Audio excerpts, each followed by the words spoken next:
இன்னைக்கு நம்ம பண்ண போகிறது ஒரு டேஸ்டியான ஈஸியான தக்காளி பிக்கிள் ஆர் தக்காளி தொக்கு.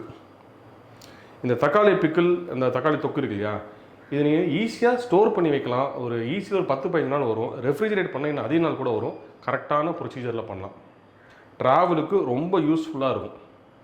இப்போ இந்த ஈஸியான இன்ஸ்டண்ட்டான தக்காளி பிக்கிள் ஆர் தக்காளி தொக்குக்கு என்னென்ன பொருட்கள் தேவை முதல்ல பார்க்கலாம்.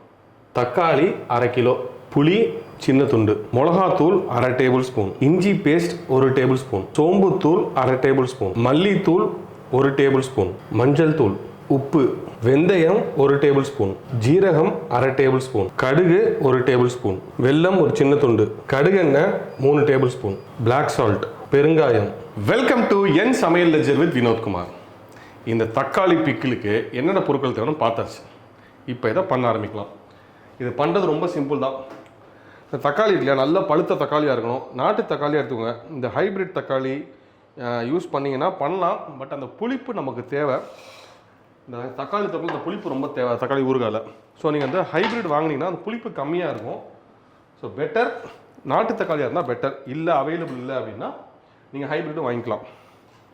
இது வந்து எதுவும் பொடியெல்லாம் நறுக்க போகிறதில்ல. நம்ம இது வந்து ஹாஃபாக நறுக்கிக்க போகிறோம். முடிஞ்சால் இந்த காம்பு பகுதியை எடுத்துருங்க.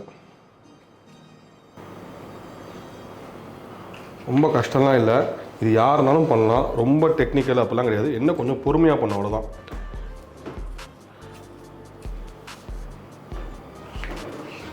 அவ்வளோதான். இப்போ நம்ம இந்த தக்காளி ஊறுகாயை பண்ண ஆரம்பிக்கலாம். இப்போ முதல்ல என்ன பண்ண போகிறோம்னா, இந்த 3 டேபிள் ஸ்பூன் இல்லையா, அதில் வந்து ஒரு 1/2 டேபிள் ஸ்பூன். நீங்கள் கடுகு எண்ணெய் பிடிக்கலன்னா நீங்கள் வேறு எண்ணெய் யூஸ் பண்ணிக்கலாம். அதாவது ரீஃபைண்ட் ஆயில் யூஸ் பண்ணிக்கலாம், நல்லெண்ணெய் யூஸ் பண்ணிக்கலாம். இந்த ஃப்ளேவர் பிடிக்கலாம். ஆனால் இந்த மாதிரி இந்த டிஷ்ஷுக்கு இந்த சட்னிக்கு கடுகு எண்ணெய் ஃப்ளேவர் ரொம்ப சூப்பராக இருக்கும். இப்போ எண்ணெய் சூடாகட்டும். எண்ணெய் சூடானதுக்கப்புறம் இந்த தக்காளி நம்ம அப்படியே ப்ளேஸ் பண்ண போகிறோம். வதக்கெல்லாம் போகிறது கிடையாது. அப்படியே ப்ளேஸ் பண்ணிவிட்டு ஒரு 10 நிமிஷம் வந்து அது அப்படியே வேகட்டும். அந்த ஜூஸ் ஃபுல்லாக இறங்கி தோல் தனியாக உறிஞ்சி வரும். அந்த அளவுக்கு இது வந்து வேகணும். அது வரைக்கும் இப்போ ஆல்மோஸ்ட் எண்ணெய் சூடாகிடுச்சு. நம்ம இந்த தக்காளி அப்படியே ப்ளேஸ் பண்ண போகிறோம்.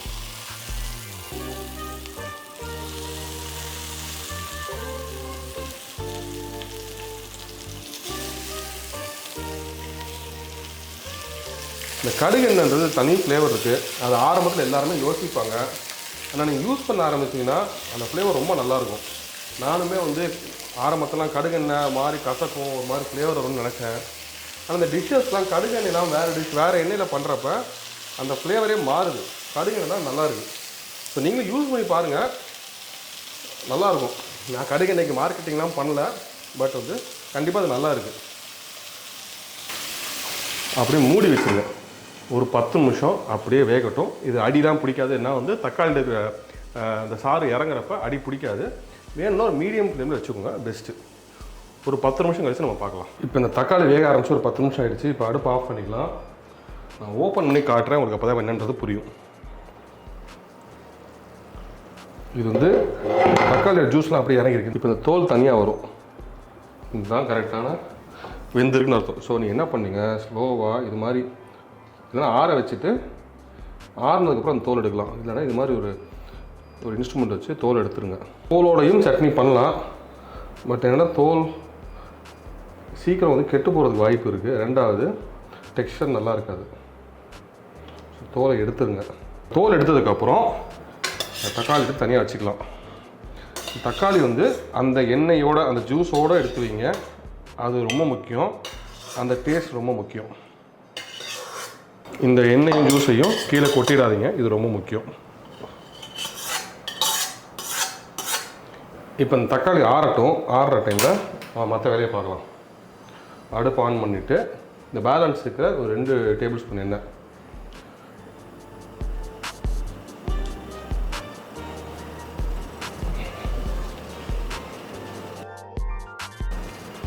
எண்ணெய் சூடாக வெயிட் பண்ணுங்கள். அதுக்கப்புறம் தாளிப்பு போட்டுட்டு மற்ற விஷயங்களை பண்ணலாம்.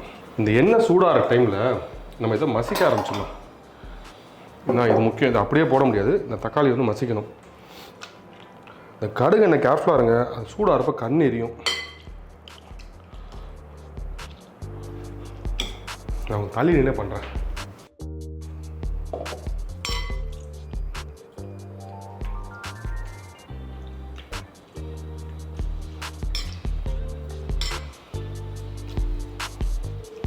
எண்ணெய் சூடாகிடுச்சு. நம்ம முதல்ல ஃபஸ்ட்டு கடுகு போடலாம். கடுகு போடுவாங்க, ஜீரகம், அப்புறம் இந்த வெந்தயம். வெந்தயம் வேணாட்டி கம்மியாக போட்டுக்கோங்க. பட் வெந்தயம் ஃப்ளேவர் இந்த சட்னிக்கு, இந்த ஊறுகாய்க்கு ரொம்ப முக்கியம். உங்களுக்கு வெந்தயம் ஃப்ளேவர் பிடிக்கலன்னா கம்மியாக போட்டுக்கோங்க. சிம்லேயே வச்சு பண்ணுங்கள். இப்போ அடுத்தது புளி. நீங்கள் புளி வந்து அப்படியே நசுக்கி, கொட்டை இல்லாமல் அப்படியே நசுக்கி போட்டுருங்க. அது கரைஞ்சிரும். அப்படியே வேணும்னா பல்ப்பாக எடுத்து போடலாம், தப்பு கிடையாது. இதோட நம்ம இஞ்சி வந்து நான் இடித்து வச்சுருக்கேன். ஒரு 1.5 இன்ச் இஞ்சி இதை போட்டுக்கோங்க. இதை போட்டுட்டு இந்த தக்காளி பல்ப்பு இருக்கு இல்லையா, இதை அப்படியே உள்ளே போட்டுருங்க.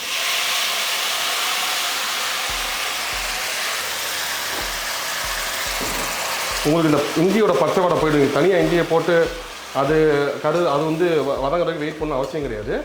நீங்கள் வந்து இந்த தக்காளியோட சேர்த்து போட்டுக்கலாம். அந்த ஃப்ளேவர் வந்து பச்சை வடை போயிடும். இது கொதிக்கிறப்ப இந்த பச்சை வடை போயிடும்.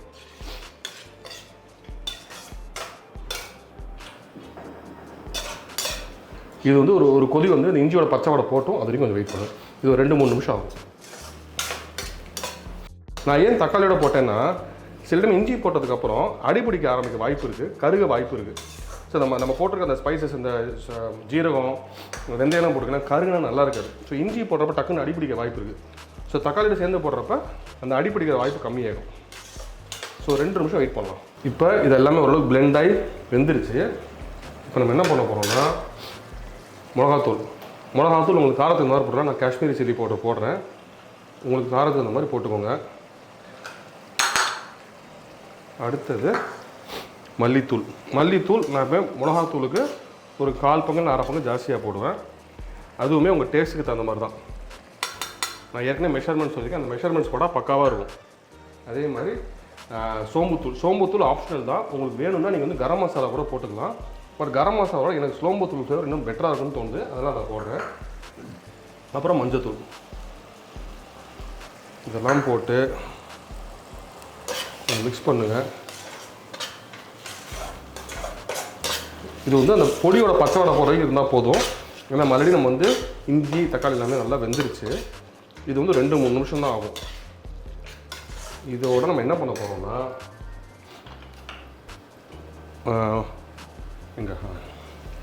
உப்பு. நான் வந்து இங்கே வந்து நார்மல் சால்ட்டும் யூஸ் பண்ண போகிறேன், பிளாக் சால்ட்டும் யூஸ் பண்ண போகிறேன். பிளாக் சால்ட்டுக்கு ஒரு ஃப்ளேவர் கொடுக்கும். இந்த ஊறுகாய்க்கு அந்த ஃப்ளேவர் ரொம்ப நல்லாயிருக்கும்.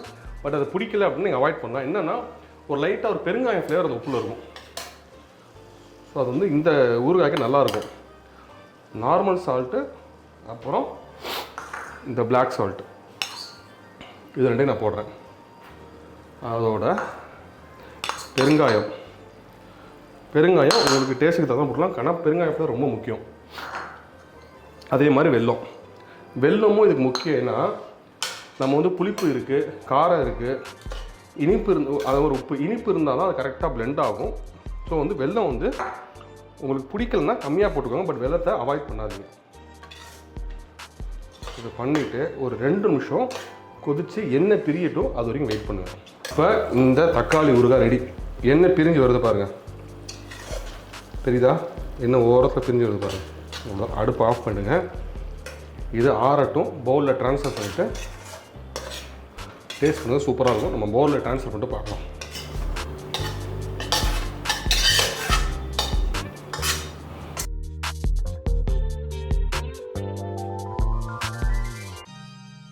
இந்த டேஸ்டியான ஸ்பைசியான தக்காளி ஊறுகாய் தொக்கு இது நான் டேஸ்ட் பண்ணிட்டு எப்படின்னு சொல்கிறேன். இந்த நார்மலாக வந்து சாதத்துக்கு பெஸ்ட்டு, இட்லி தோசைக்கு பெஸ்ட்டு, சப்பாத்திக்கு சாப்பிட்லாம்.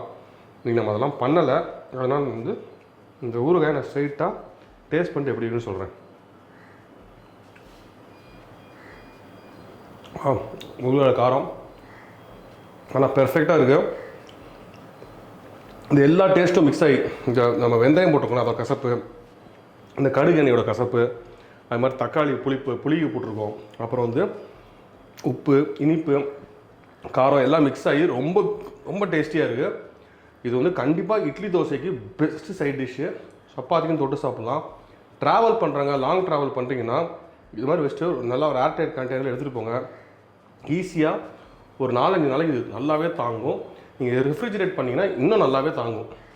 செம்ம டேஸ்டி, ட்ராவலுக்கு பெஸ்ட்டு. இதே மாதிரி நீங்களும் டேஸ்டியாக ஸ்பைஸியாக சமைங்க, நல்லா என்ஜாய் பண்ணி சாப்பிடுங்க.